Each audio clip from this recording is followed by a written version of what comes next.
আসসালামু আলাইকুম রহমতুল্লাহি ওয়া বারাকাতুহু। সম্মানিত দর্শক, আজকের এই দিনটিতে আমি যখন ভিডিও করছি, বারটি হলো রবিবার আর তারিখ হলো ২০২৪ সনের জুন মাসের ৩০ তারিখ।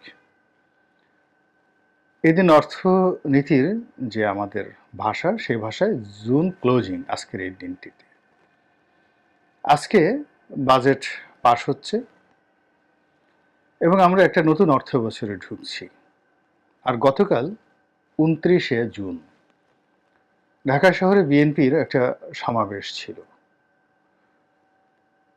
এবং সমাবেশটা ছিল বেগম জিয়ার মুক্তি এবং তার সুরক্ষা নিয়ে।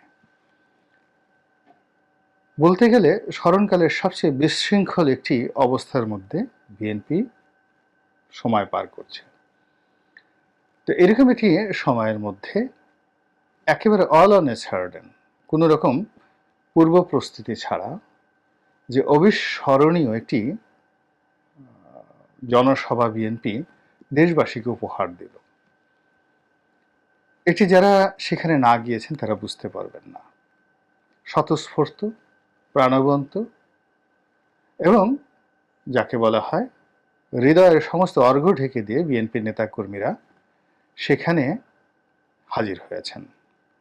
এখানে অর্ঘ্য ঢেকে দিয়ে বলতে আমি যেটা বোঝাচ্ছি সেটি হলো তাদের অনেক বেদনা, অনেক ভয়, অনেক আতঙ্ক, অনেক কষ্ট, এই সবগুলো চাপা দিয়ে তারা তাদের নেত্রীর মুক্তির জন্য যেভাবে রাজপথে এই সময়টিতে জড়ো হলেন, এতে প্রমাণিত হয় যে বিএনপি দলটি কত শক্তিশালী, কতটা জনপ্রিয় এবং নেতাকর্মীরা কতটা উজ্জীবিত হতে পারে, কতটা সাহসী হতে পারে, বেপরোয়া হতে পারে। এটা গতকালকের এই অনুষ্ঠানটির মাধ্যমে আবার প্রমাণিত হলো।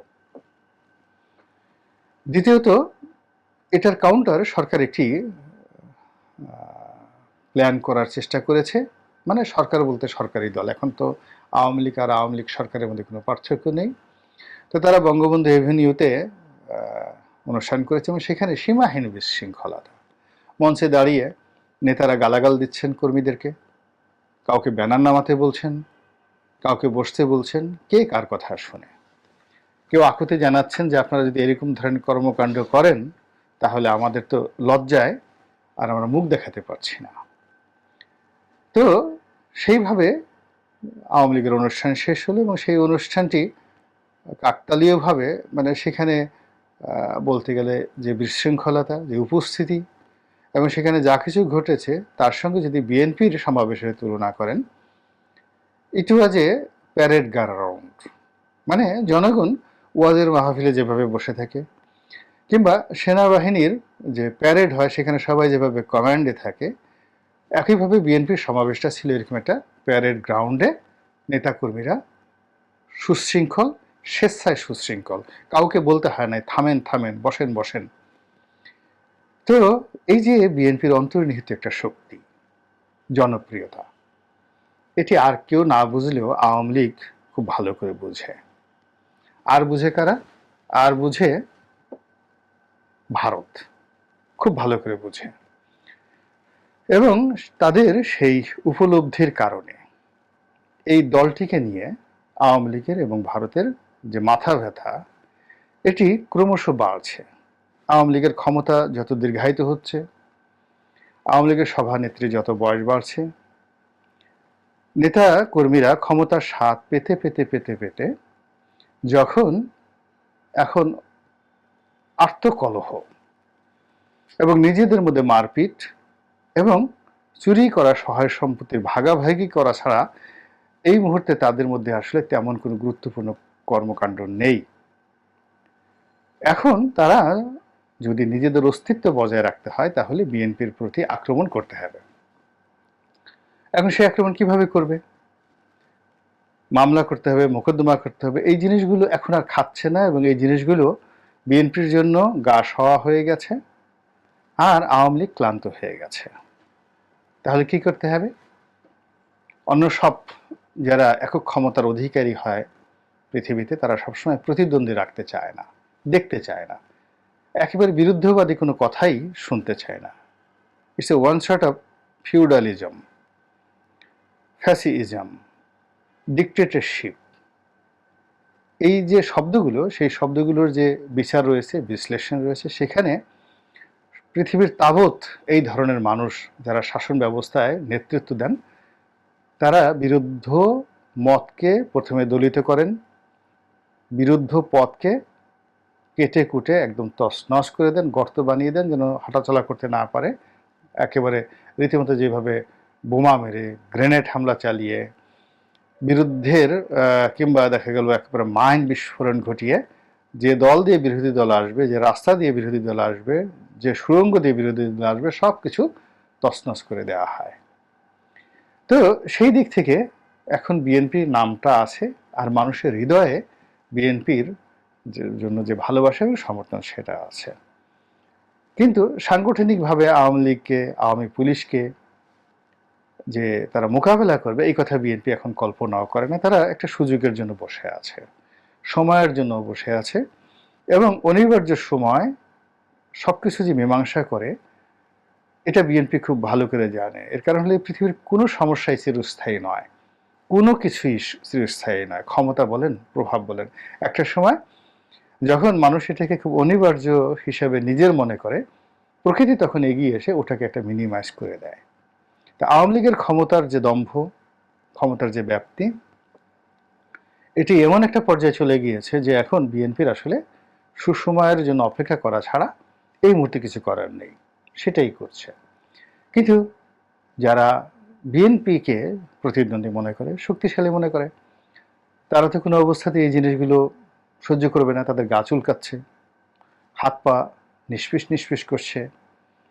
তারা যে কোনো মূল্যে বিএনপিকে একটা আবার নতুন করে শিক্ষা দিতে চাচ্ছে, এবং সেই শিক্ষা কি? বিএনপিকে জাতীয় পার্টির মতো বানাতে হবে, জাসদের মতো বানাতে হবে, ওয়ার্কার্স পার্টির মতো বানাতে হবে, কিংবা বিএনপিকে মুসলিম লীগের মতো জাদুঘরে পাঠাতে হবে। তাহলে কি করতে হবে? এই দলের মধ্যে অভ্যন্তরীণ যে দ্বন্দ্ব সংঘাত, এটিকে চাঙ্গা করতে হবে, একজন আরেকজনের বিরুদ্ধে লাগিয়ে দিতে হবে, বিএনপি অফিসে মারামারি হবে, কাটাকাটি হবে, এবং বিএনপির যে সুপ্রিম নেতৃত্ব লন্ডনে বসে এই জিনিসগুলো তিনি নিয়ন্ত্রণ করতে পারবেন না, এটা দেশবাসী দেখবে। লোকজন সুপ্রিম যারা নেতৃত্ব আছেন তাদেরকে বকাঝকা করবে। বেগম খালেদা জিয়া যিনি অসুস্থ অবস্থায় আছেন, তিনি এ দৃশ্য দেখে আরও কষ্ট পাবেন। যে দলের জন্য তিনি সারাটি জীবন ব্যয় করেছেন, সেই দলের দুরবস্থা দেখে তিনি কান্নাকাটি করবেন, হাপিত্তেশ করবেন, এবং তার যে অন্তিম সময় যদি তিনি মারা যাওয়ার জন্য আল্লাহ রাব্বুল আলামিনের ডাকে সাড়া দেওয়ার জন্য লিস্টেড হয়ে থাকেন, তাহলে এই অন্তিম সময় বিএনপির এই যে অভ্যন্তরীণ দ্বন্দ্ব এবং সংঘাত, এইগুলো দেখে এই দুনিয়ার প্রতি তার যে বিরাগ, এটি বেড়ে যাবে এবং তিনি মৃত্যুকে স্বাগত জানাবেন। আর এ দৃশ্য দেখে বা শুনে তার যারা প্রতিপক্ষ, তারা এক ধরনের আনন্দ অনুভব করবেন, যেটাকে ভৌতিক আনন্দ বলা হয়, যেটাকে পৈশাসিক আনন্দ বলা হয়, এবং এটাই দুনিয়ার নিয়ম। এবং তারই ধারাবাহিকতায় অনেকগুলো গুজব ছড়িয়ে পড়েছে। সেই গুজব কি? বিএনপির মধ্যে গৃহদাহ চলছে, গ্রুপিং চলছে। কি নিয়ে? মহাসচিব কি হবেন সেটি নিয়ে। কি নিয়ে গন্ডগোল হচ্ছে? কমিটি ভেঙে দেওয়া হলো, কারা কমিটিতে আসছে, কারা যাচ্ছে, এসব নিয়ে গন্ডগোল হচ্ছে। জেলা পর্যায়ে গন্ডগোল হচ্ছে।